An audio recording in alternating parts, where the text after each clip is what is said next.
O Salmo 143 foi escrito pelo rei Davi. No texto massorético, o título desse salmo é Salmo de Davi, ponto.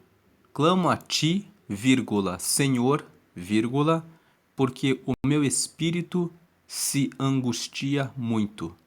Nas versões em português, na Bíblia Almeida, Revista e Atualizada, o título desse salmo é Oração de Davi. Na outra Bíblia, também da Almeida, Revista e Atualizada, em algumas edições, o título desse salmo é Oração de Davi em seu sofrimento. A estrutura desse salmo, que tem 12 versículos, se divide em 6 partes. A cada 2 versículos é uma parte. Primeira parte, Davi suplica por misericórdia. Versículos 1 e 2. Ó Senhor, ouve a minha oração. Inclina os ouvidos às minhas súplicas. Escuta-me segundo a tua verdade e segundo a tua justiça. 2. E não entres em juízo com o teu servo, porque à tua vista não se achará justo nenhum vivente. Então, nessa primeira parte, Davi pede que Deus escute a sua oração e que Deus o escute conforme a verdade e a justiça dele. Nós sabemos que a verdade e a justiça de Deus são absolutas, porque Deus ele é a verdade. Jesus disse: Eu sou o caminho, a verdade e a vida. A verdade é uma pessoa. A verdade é Jesus. E Jesus é plenamente correto. Mas Davi pede que ele seja corrigido segundo a verdade de Deus e segundo a justiça de Deus, e por ele pedir uma correção tão alta, que Deus escute ele numa correção tão alta, no versículo 2 ele fala: Não entres em juízo com o teu servo, porque à tua vista não se achará justo nenhum vivente. Então, Davi pede que Deus não o poupe dele ser corrigido, dele ser ouvido de acordo com os critérios absolutos de Deus. Mas ele pede que Deus não entre em juízo com ele. Porque ele fala: Eu estou pedindo que o Senhor me corrija, que o Senhor me escute conforme a sua verdade, conforme a sua justiça, mas que o Senhor não venha até mim como um juiz, porque diante do Senhor ninguém será achado justo. Davi reconhece que ele depende da misericórdia de Deus, que ele sabe que Deus é absoluto, perfeito, santo, poderoso, reto, verdadeiro e justo. Então ele suplica por misericórdia. Essa é a primeira parte do Salmo 143. Segunda parte, Davi conta sobre a sua angústia e o seu desespero, nos versículos 3 e 4. Pois o inimigo perseguiu a minha alma, abateu-me até o chão, fez-me habitar na escuridão, como aqueles que morreram há muito. 4. Pelo que o meu espírito se angustia em mim, e o meu coração em mim está desolado. Nós vemos que Davi fala qual era a condição em que ele estava. Ele estava cercado pelo seu inimigo.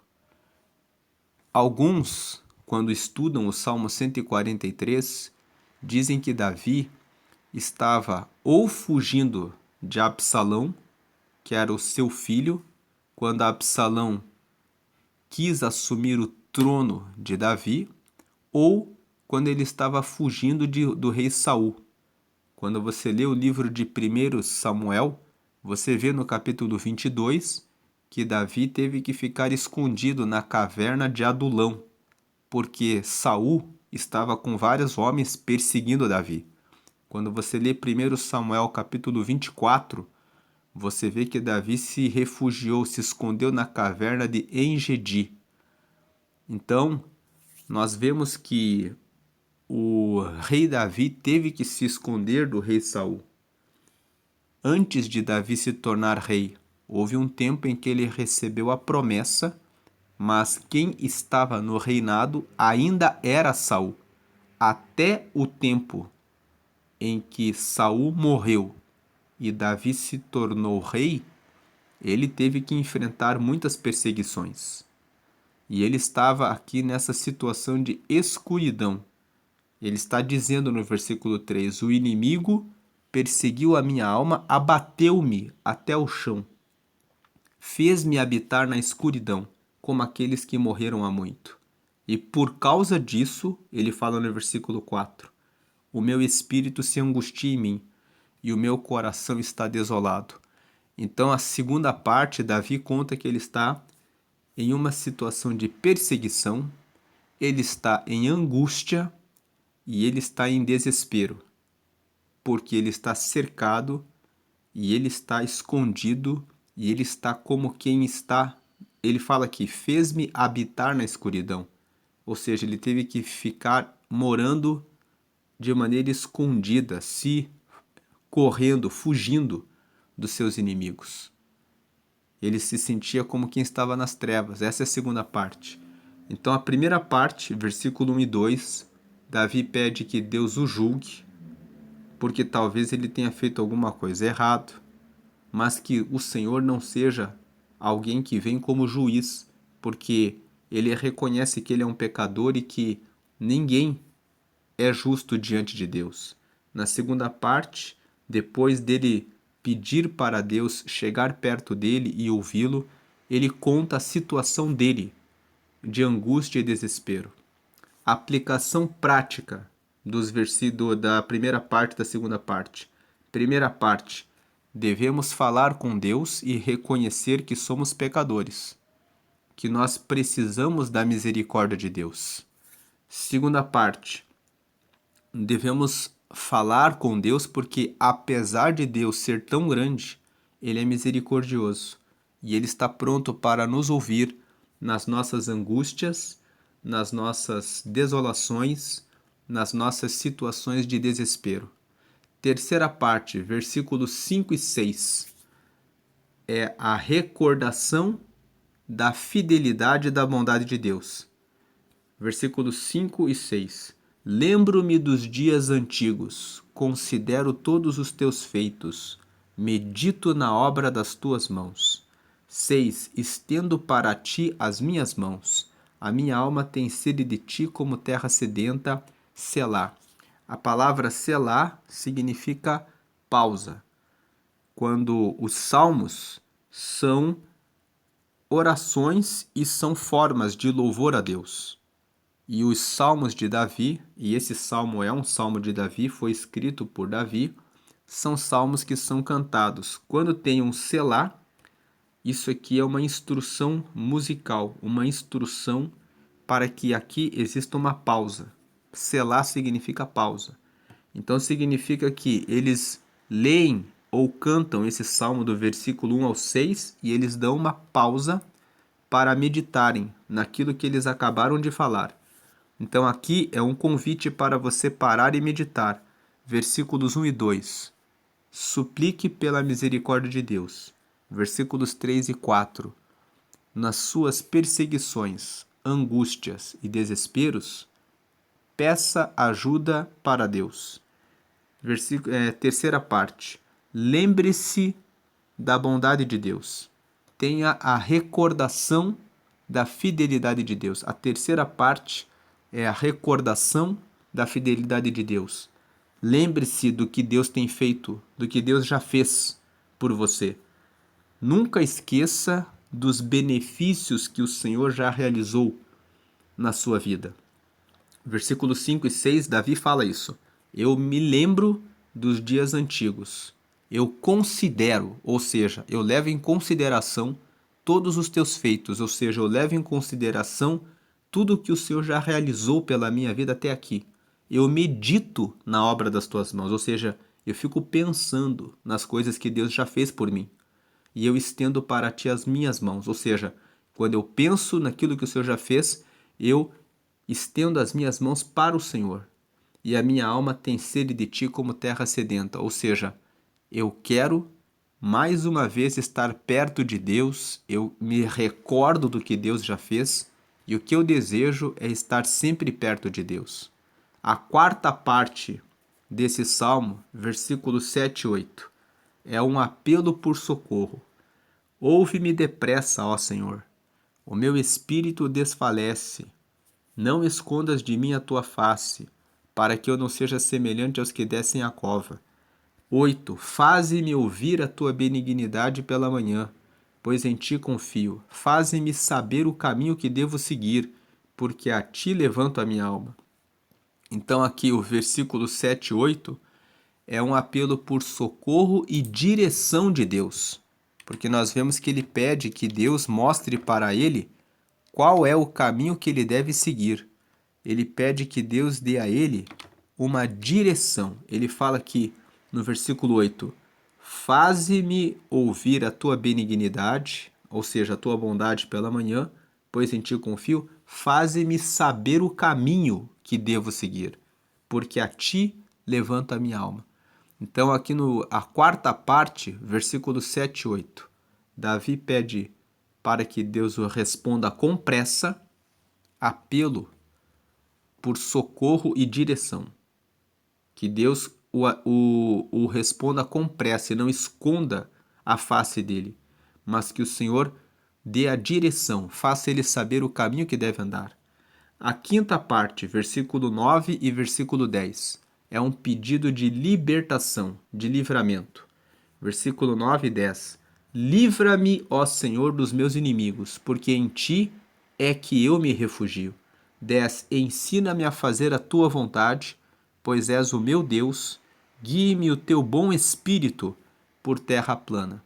Então ele pede por libertação e ele pede pela orientação de Deus. Mais uma vez ele pede conselho, né? Ele pede libertação no versículo 9, livramento, e no versículo 10 ele pede mais uma vez direção. Ele pede que Deus ensine ele o caminho da terra plana, que o Espírito guie ele pela terra plana. E a última parte, a sexta parte, corresponde a um pedido de renovo espiritual e de misericórdia. 11 e 12. Vivifica-me, ó Senhor, por amor do teu nome. Por amor da tua justiça, tira minha alma da angústia. 12. E por tua misericórdia, desarraiga os meus inimigos e destrói a todos os que angustiam a minha alma, pois sou teu servo. Então ele pede renovo espiritual e ele pede renovo espiritual e pede mais uma vez que a misericórdia do Senhor esteja sobre a vida dele. Então esse salmo se divide em 6 partes e nós temos aqui os temas principais, que na situação de angústia nós devemos suplicar a Deus. Nós devemos reconhecer que diante de Deus todos somos vulneráveis e pecadores. Precisamos reconhecer isso para podermos alcançar a misericórdia de Deus. Dependemos de Deus para ter a direção certa. E Deus é aquele que renova a nossa vida, Ele renova a nossa força e é Ele que nos dá a direção para andar pelo caminho certo. Essa é a meditação do Salmo 143. Como nós vimos, ele tem 12 versículos e se divide em 6 partes. Davi fala sobre a sua angústia, sobre a perseguição que ele estava sofrendo, e ele confia em Deus.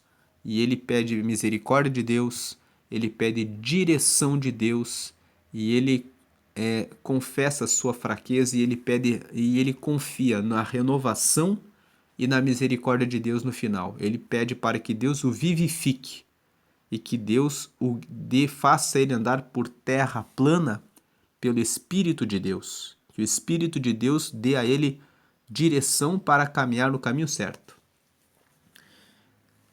Aplicações práticas: nós devemos confiar em Deus e pedir a Ele, nos momentos de angústia e de solidão, para encontrarmos o caminho certo, para não errarmos e entrarmos por caminhos tortuosos. Essa é a meditação do Salmo 143 e hoje é dia 22 de dezembro e eu vou deixar o vídeo no lado esquerdo aqui de Provérbios capítulo 22. No lado direito vai ficar o botão para que você se inscreva no canal. Aqueles que acompanham o canal sabem que todos os meses nós realizamos a leitura de Provérbios. Provérbios tem 31 capítulos. Você consegue ler Provérbios todos os meses do ano. E todas as pessoas que meditam em Provérbios todos os meses para aplicar aquilo que está em Provérbios, fazendo isso por todos os meses por 2 anos seguidos, nós somos mais capazes de tomar decisões inteligentes, mais inteligentes em todas as áreas da nossa vida. E se nós lemos Provérbios todos os meses por 5 anos e vamos aplicando o texto, nós vamos nos aperfeiçoando e prosperamos. Porque quem lê e aplica Provérbios durante 5 anos prospera em todos os seus caminhos. Portanto, nós sempre lemos Provérbios todos os meses. Nesse mês, nós estamos mais uma vez fazendo a leitura de Provérbios todos os dias. Então eu vou deixar aqui um texto de Provérbios 22 para que você possa meditar nesse texto nesse dia. Nós começamos a meditar nos Salmos em agosto, passamos agosto, setembro, outubro, novembro. Estamos hoje no dia 22 de dezembro, no Salmo 143 e faltam 7 salmos para chegarmos no Salmo 150. E vamos completar esse ano tendo lido todo o livro de Salmos, do Salmo 1 até o Salmo 150. Se você caiu nesse vídeo por acaso, aqui no canal você pode acessar na seção das playlists aqui do canal. Você vai ver uma playlist chamada Meditações em Salmos. Clique nessa opção e vão aparecer todos os vídeos, desde o Salmo 1 até o Salmo 143 hoje. Se você estiver acessando esse vídeo em outro momento, no futuro, você terá lá todos os salmos, o Salmo 1 até o Salmo 150.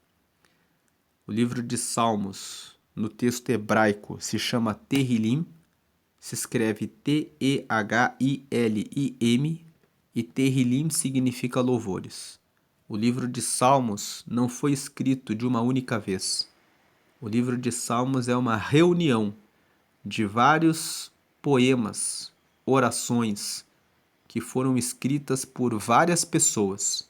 Davi foi o que escreveu a maioria dos salmos, mas existem salmos escritos por Moisés, por Emã, por Etã, pelos filhos de Coré, que escreveram os salmos 42 ao 49, 85, 84, 85, 87. Existem salmos que foram escritos por Asaf, que escreveu o Salmo 50 e o Salmo 73 até o Salmo 82. E existem vários autores anônimos. Tem muitos salmos que não se sabe quem foi o autor, mas se sabe que eram levitas que cuidavam do culto no templo. Se você procurar os Salmos 92 até o Salmo 102, não se sabe quem escreveu esses salmos. E o Salmo 95 tem um texto em Hebreus capítulo 4, versículo 7, que indica que foi Davi que escreveu ele, mas não se sabe se realmente foi ele que escreveu. Então, do 92 ao 102, com exceção do 95, que tem uma indicação que foi Davi que escreveu, todos foram escritos por autores anônimos. O Salmo 104, 105, 106 também não se sabe quem escreveu. O Salmo 86, o Salmo 83 também não se sabe quem escreveu. Então existem muitos salmos que não se sabe quem é o autor. E o livro de Salmos foi reunido em 5 etapas. Por isso, em muitas Bíblias, você vai encontrar na frente do Salmo 1, livro 1, na frente do Salmo 42, livro 2, na frente do Salmo 73, livro 3, na frente do Salmo 90, livro 4, na frente do Salmo 107, livro 5. Esses livros são as fases em que o livro de Salmos foi composto. Primeiro encontraram o Salmo 1 ao 41. Todos foram escritos por Davi e formaram o livro 1 dos Salmos. Depois encontraram Salmos 42 até o Salmo 72 e formaram o livro 2 e se reuniram na coletânea do livro 1. Depois encontraram Salmo 73 até o 89 e formaram o livro 3. Depois formaram o livro 4, do Salmo 90 ao 106. E por fim, encontraram os Salmos 107 ao 150 e formaram o livro 5. Foram reunindo esses livros e se formou o livro de Salmos, que é um livro composto de 5 coletâneas, 5 reuniões de livros que formaram os 150 salmos que estão na Bíblia. E esses salmos falam a respeito do relacionamento que esses homens tiveram com Deus. São orações, são lamentações, são imprecações. Imprecações são pedidos de destruição dos inimigos. Que imprecações são formas de manifestar a sinceridade, de desabafar o coração diante de Deus, de descarregar a angústia, o ódio, a raiva, a mágoa contra os inimigos. Mas, todas as vezes que um salmista faz uma imprecação, ele termina o salmo dizendo: mas é o Senhor que é o dono da vingança e que realiza a justiça. Portanto, as imprecações são orações sinceras que nós podemos fazer a Deus. Nós podemos dizer: Deus, eu quero que o meu inimigo morra. Mas depois que nós desabafamos, nós devemos dizer: porém, o Senhor é aquele que realiza justiça e vingança. E eu estou apenas desabafando. E eu peço que o Senhor me ajude a amar os meus inimigos. Jesus disse em Mateus 5,44: amai os vossos inimigos. Na oração do Pai Nosso, ele ensinou: perdoa as nossas dívidas como nós perdoamos aos nossos devedores. Quando ele estava morrendo na cruz, ele disse: Pai, perdoa-os porque não sabem o que fazem. E o Salmo 94 fala que somente ao Senhor pertence a vingança. Então as imprecações, elas não recomendam que você ore desejando a desgraça do inimigo. Mas as imprecações nos ensinam que nós podemos ser honestos e dizer para Deus: eu desejo que o meu inimigo morra. Eu posso ser verdadeiro e correto e sincero nas minhas orações, mas eu sempre tenho que ter em mente que o Senhor é que é o dono da vingança. As imprecações estão nos Salmos para nos ensinar que nós podemos e devemos ser sinceros e verdadeiros com Deus, reconhecendo o que realmente está no nosso coração diante de Deus. Mas nós, ao mesmo tempo em que desabafamos, precisamos dizer para Deus que a justiça e a vingança pertencem somente a Ele. Então essa é a meditação de Salmos. Aqui na parte final eu fiz considerações gerais sobre o livro de Salmos e fique com o texto de Provérbios 22. Provérbios 22 traz muitos conselhos a respeito da sua reputação, a respeito dos amigos que você deve escolher, a respeito da educação que você deve dar para os seus filhos e a respeito da riqueza e da pobreza. Como se relacionar com a questão de riqueza e pobreza? Hoje nós fizemos a gravação de um texto, do texto de Provérbios 22, e eu vou deixar aqui um link no lado esquerdo, como eu falei, do vídeo que foi gravado exatamente hoje, 22 de dezembro, para que você medite nessa época de fim de ano sobre essas questões. E no lado direito um botão para que você se inscreva no canal.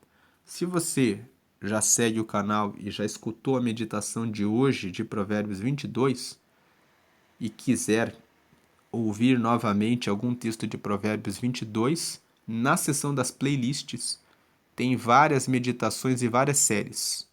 Recomendo que você... Eu vou deixar aqui nesse vídeo 2 vídeos de Provérbios 22. Eu vou deixar aqui, excepcionalmente no vídeo de hoje, eu vou deixar aqui no canto superior, no lado esquerdo, um vídeo chamado 5 minutos de meditação em Provérbios 22. Para quem já escutou a meditação de Provérbios 22 de hoje. No lado direito superior eu vou deixar a meditação que foi feita hoje, de Provérbios 22. E no lado de baixo, no canto direito, eu vou deixar o botão para que você se inscreva no canal. Deus abençoe a sua vida hoje e sempre. Amém. E que esse fim de ano seja um fim de ano abençoado e próspero, com a sabedoria do Senhor. Amém.